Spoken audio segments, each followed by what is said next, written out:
মৃত্যুৰ পাছতো তেওঁৰ মহানুভৱতাৰ চৰ্চা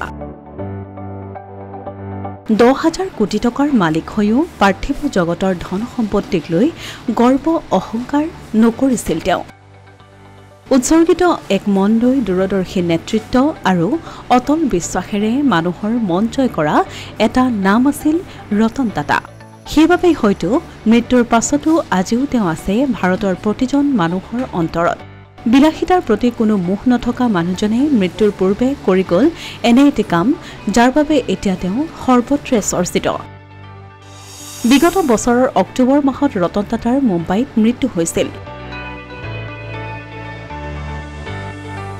মৃত্যুৰ পূৰ্বে 2022 চনৰ 23 ফেব্ৰুৱাৰীত তেওঁ এক উইলত স্বাক্ষৰ কৰিছিল শেহতীয়াকৈ চৰ্চালৈ আহিছে তেওঁ কৰা এই উইল এই উইলত তেওঁ ঘৰুৱা কৰ্মচাৰী কাৰ্যালয়ৰ কৰ্মচাৰী বন্ধু বান্ধৱী আনকি পোহনীয়া কুকুৰটোৰ বাবেও দি থৈ গৈছে ধন কেৱল সেয়াই নহয় তেওঁলোকৰ নামত থকা ঋণো ৰেহাই দিবলৈ কৈ থৈ গৈছে সেই উইলত ৰতন টাটাই স্বাক্ষৰ কৰা উইল অনুসৰি তেওঁ নিজৰ ঘৰ আৰু কাৰ্যালয়ৰ কৰ্মচাৰীৰ বাবে প্ৰায় 3.5 কোটি টকা এৰি থৈ গৈছে ইয়াৰ ভিতৰত তেওঁ দীৰ্ঘদিনীয়া ৰান্ধনী ৰাজন চোক 1 কোটি টকা দিবলৈ নিৰ্দেশ দিয়াৰ লগতে তেওঁৰ নামত থকা 51 লাখ টকাৰ ঋণ ৰেহাই দিবলৈ নিৰ্দেশ দি থৈ গৈছে আন এগৰাকী ৰান্ধনী বাটলাৰ সুবায়াৰ কৰ্ণাৰক 46 লাখ টকাৰ আৰ্থিক সহায় দিয়াৰ উপৰিও 36 লাখ টকাৰ ঋণ ৰেহাই তেওঁ চালক ৰাজু লিয়নক 19.5 লাখ টকাৰ আৰ্থিক সহায় আৰু 18 লাখ টকাৰ ঋণ ৰেহাই দিয়াৰ নিৰ্দেশ দি থৈ গৈছে উইলত তাৰোপৰি ডেন্নাছ গিল্ডাৰক 10 লাখ টকা টাটা ট্ৰাষ্টৰ পৰামৰ্শদাতা হুচি ডি মালেছাৰাক 5 লাখ টকা আলিবাউক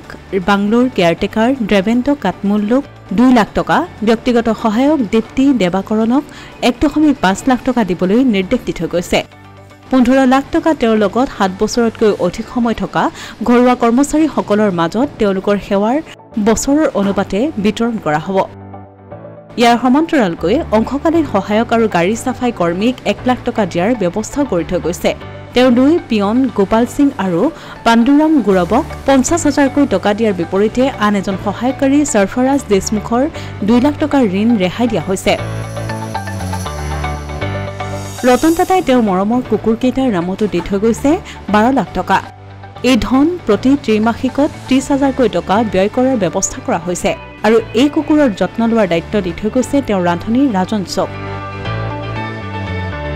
তেওঁ আনকি তেওঁৰ মৃত্যুৰ পাছত অন্ত্যেষ্টিক্ৰিয়াৰ বাবে যি ধন ব্যয় হ'ব সেই ধন ক'ৰ পৰা ব্যয় কৰিব সেয়াও নিৰ্ধাৰণ কৰি থৈ গৈছে তেওঁ উইলত নিৰ্দেশ দি থৈ গৈছে তেওঁ অন্ত্যেষ্টিক্ৰিয়া আৰু আনুষংগিক ব্যয় তেওঁ নিজা সম্পত্তিৰ পৰা যাতে ব্যয় কৰে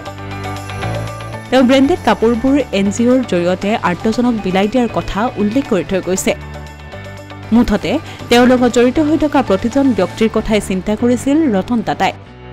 সঁচাকৈ নিজৰ কৰ্মৰ দ্বাৰাই মানুহ যে ভগৱানৰ শাৰীলৈ উন্নীত হয় সেই কথা যেন প্ৰমাণ কৰে ৰতন টাটাৰ কৰ্মই ত্যাগ আৰু সেৱাৰ মনোভাৱেৰে গঢ়া আদৰ্শ আৰু আত্মবোধৰ বাবেই ভৱিষ্যতলৈ তেওঁ থাকিব ভাৰতৰ প্ৰতিজন মানুহৰ অন্তৰত